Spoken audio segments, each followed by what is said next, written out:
Hola, ¿qué tal? Hoy vamos a tocar un tema muy interesante. ¿Cuáles son los componentes para la producción de un recurso educativo abierto?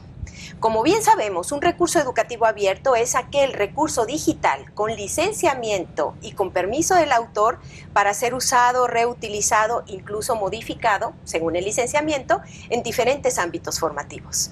¿Cuáles son los componentes de un recurso educativo abierto? Podríamos hablar que los componentes son 4. Primero, el componente educativo, el componente gráfico, el componente legal y el componente administrativo. En el componente educativo es la esencia del recurso educativo abierto, es el valor formativo, es lo que quiere transmitir para dejar un aprendizaje, una competencia, una habilidad, algo interesante que se va a aprender con ese recurso digital. Ese es el componente educativo. Y el componente educativo, de acuerdo al tamaño del recurso educativo abierto, puede incluso llegar a tener como una estrategia de enseñanza-aprendizaje para que se adquiera ese saber, ese valor educativo.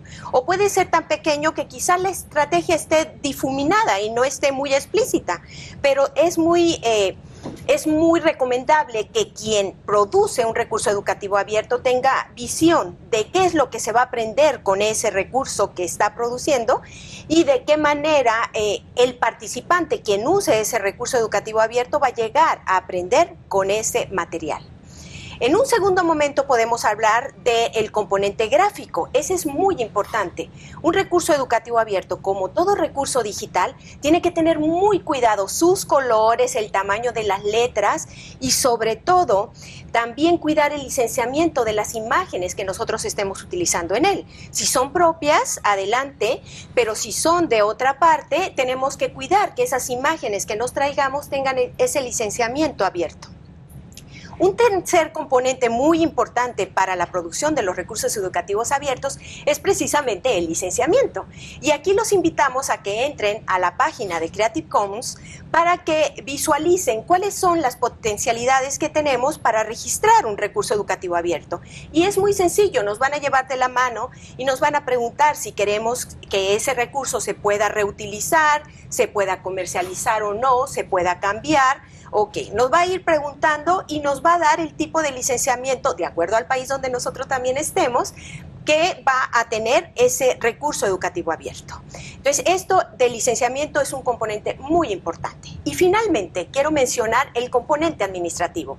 Todo recurso digital tiene que tener unos metadatos, unos datos de datos que nos permitan encontrarlos en las web de una manera muy rápida. Esto es, los datos informativos que tiene ese recurso educativo abierto, cómo se llama, es un recurso digital, es texto, multimedia, video, de qué tipo. Entonces, hay una serie de datos que nos piden cuando nosotros los subimos hacia un repositorio que debemos llenar de información para que los usuarios lo encuentren y lo puedan reutilizar de una manera más fácil y más rápida. Esos serían los 4 componentes esenciales que debemos de cuidar en la producción de un recurso educativo abierto. Desde esa perspectiva, yo los dejo con estas preguntas. Si tú vas a producir un recurso educativo abierto, ¿qué es lo que quieres enseñar? ¿Qué es lo que quieres que se aprenda con ese recurso? ¿Qué le vas a cuidar? Tanto en lo educativo, como en lo gráfico, como en lo legal y en lo administrativo. ¿Y de qué manera tú vas a cuidar que ese recurso educativo abierto tenga su potencialidad de ser reutilizado en diferentes ámbitos formativos? Con esas preguntas te dejo y te deseo mucha suerte en la producción de tu recurso educativo abierto. Gracias y hasta luego.